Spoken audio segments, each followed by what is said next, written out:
Hello, everyone. Welcome back to Around the Table with the AOTR. I'm Cy Marie Johnson and joined by my co host, Beverly L. Anderson. We are thrilled to welcome a powerhouse and romantic suspense to the show today. That's right. Today we're sitting down with Dawn Anderson, brilliant mind behind Soldier of Her Heart. Dawn, thank you so much for joining us at the table. Thank you for having me, and I didn't realize that we had the same last name, and totally not related, I don't think. No, but it is funny. So, Soldier of Her Heart blends high stakes with deep emotional intimacy. What is it about the protector dynamic that makes it such a compelling lens for exploring modern love? Soldier of His Heart explores the female being a member of the army. Leanna, she was the protector. Leanna was the strong one, and she carried the burden for everyone. Like, she was, like, the leader of her, uh, I wanna say team, but I don't think that's the proper term for it in the army wars, but, like, she was the leader for, like, her team, and she found herself not wanting to burden others with her issues. The common slogan for army is the army strong, and she, like, you have to be strong in order to be in the army. During the birth, she had to witness her best friend's death, amongst other things, while she was battling in the war. She adopted her best friend's son, and the son had a lot of medical issues. He had cerebral palsy, in which during the birth he had to have surgery, and Leanna also endured PTSD. In the book itself shows Leanna going to therapy along with flashbacks that kind of show what it's like to have PTSD. One example was I have it where there's remodeling going on in our house, and there's the hammering, which triggered an episode, and it goes into a flashback of her time in war. Leanna ends up protecting herself, where she closes herself off from everyone else in the world because she doesn't want to put um, her emotions and her issues onto anyone else. When it was brought up that Leanna has to train John, who is a complete stranger and he is a Hollywood actor, to be prepared for his upcoming role. She was scared to be involved because it was someone new and someone that she didn't know. So she had to work with him to kind of help heal herself and kind of see the outsider's point of view. Right. Well, that sounds amazing. The next question I've got is your readers have connected deeply with your characters and their resilience. How has hearing their personal stories of love and survival changed the way you view your responsibility as a storyteller? I personally, like, I haven't really talked to many of my readers. I don't know if it's because, like, I'm very shy or, like, I don't wanna say I'm antisocial, but, like, I'm very, like, buried into, like, a little shell. Like, I don't really, like, talk to many people. I'm like, Like reserve? yeah, reserved. I'm very reserved. I'm like, I feel like I love talking to my readers and like hearing their perspective, especially in the terms of like editing the book. I have to put the book out there to get feedback to make it better and like things that are wrong or things that could be improved. So I do have to talk to like readers per se to make these books come to life. I'm usually always at home unless if I have to go grocery shopping. And then, like, I'm usually just like very reserved. I used to work on the Air Force Base nearby. I'm sorry, my son's in the background being really loud. I used to work on an Air Force Base, and the HR for my employment, she served in the Army. And we're friends on Facebook, but we don't really talk outside of social media unless if she wants, like, pictures done because she models, but she usually posts about her time in the army, and it never fails to amuse me because, like, not I shouldn't use the word amuse, but, like, she always posts about how she will reconnect with people that she served with, and a lot of them are struggling or she had lost people that she served with because of the PTSD, because of a lot of veterans have a hard time transitioning from the military life to the civilian life. So it's like seeing her posts about these people that she served with.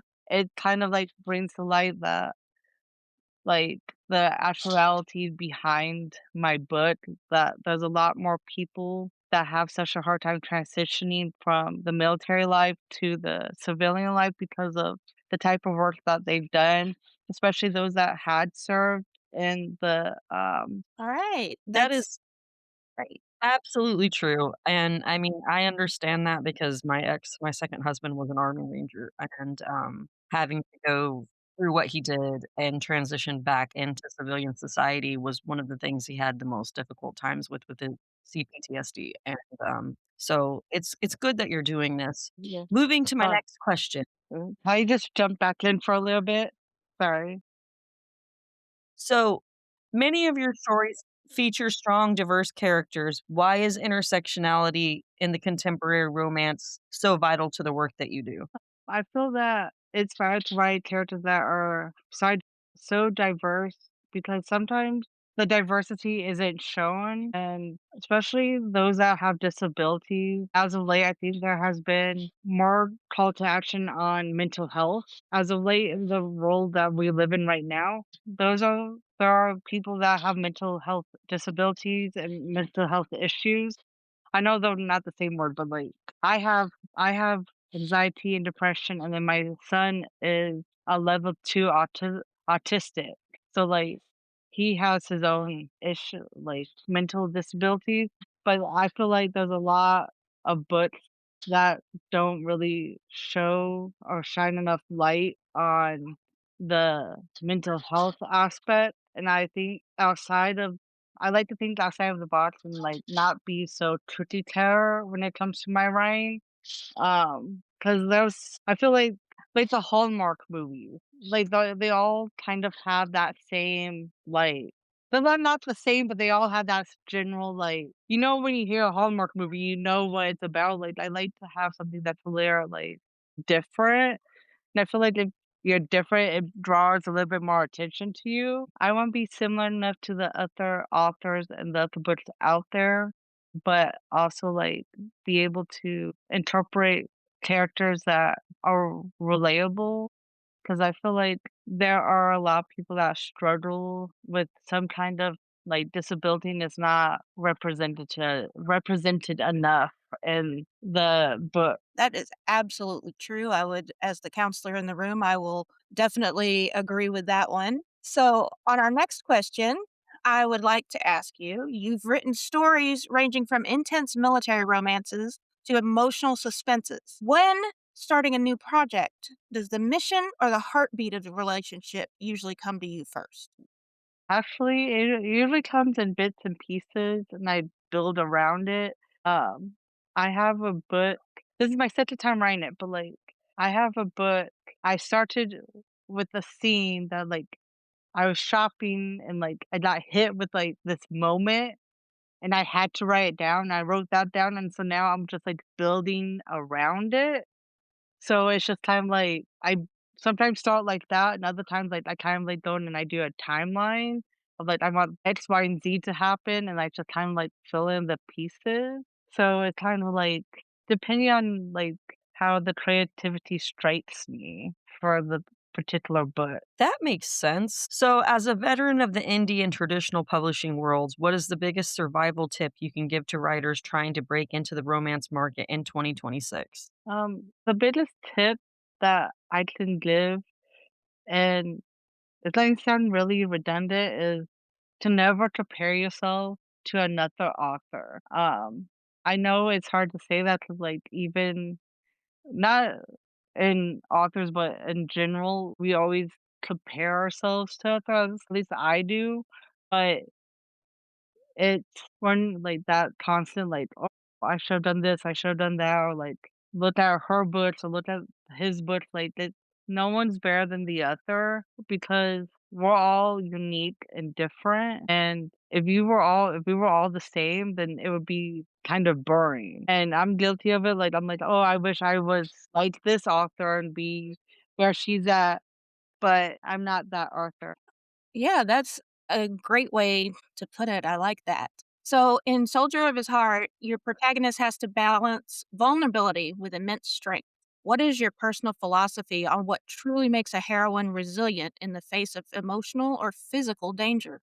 I truly think what makes a heroine resilient in the face of any kind of danger is being able to get back up and keep trudging along. I'm trying not to be sexist when I say this, but I feel that as a female, we're stronger than we think we are, and being able to write a strong female character or even like the lead character for the younger generations to look up to and being able to continue through life even during the dark, gloomy times and being able to pull yourself back up and keep on going along. Making the heroine more realistic is probably the best because if they're not realistic, it's kind of like it'll be harder for the person reading the book to relate. I think a lot of the female characters that I've written have different aspects of what I've lived through or like different aspects of my characteristics. It's a like a reflection of me in some sort, so it's easier for me to write. But I feel like if you have aspects of a character that the readers can relate to, it'll be easier for them to read and be able to understand the book. So, your work often deals with the gray areas of duty and sacrifice. Is there ever a line that is too dark or too difficult for you to cross in your writing? There have been gray areas that I did have a hard time writing, and a lot of those times I try not to. Uh, Let me go back. I try to disassociate with it, like, it's me writing it, but I try not to, like the word? I try not to, like, get too attached to that specific thing. There was one book that I wrote that is considered a dark romance, and there was parts in there that probably isn't that dark compared to some of the other books I've read because 'cause I'm a big dark romance girl, and I read worse than what I've written. But for whatever reason, draw a line at certain things, but I'm like, I don't know if I have the courage or the strength or the ability to write that type of stuff. And I'm like, yeah, I also probably have to be in that right. I'm not want this to like to I don't portray feel that those well.